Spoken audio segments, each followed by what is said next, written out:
Matapos ang ilang taong pagkawala sa tradisyonal na Free TV, muling nisalayan ng mga manunood ang mga programa ng ABS-CBN sa Free TV sa pamamagitan ng All TV.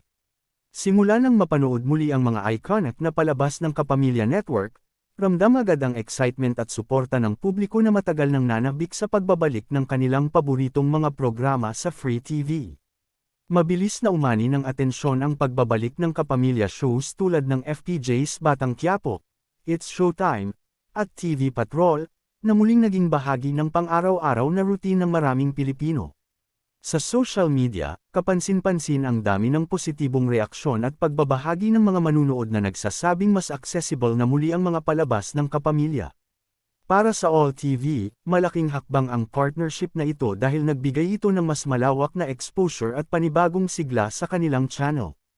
Ang pagsasama ng dekalidad at subok na ABS-CBN content ay nakatulong upang mahikayat ang mas maraming manunood at muling buhayin ang interes ng masa sa kanilang free TV programming. Sa panig ng ABS-CBN, ang pagbabalik sa free TV ay patunay ng kanilang kakayahang mag-adjust at magpatuloy sa kabila ng mga pagsubok.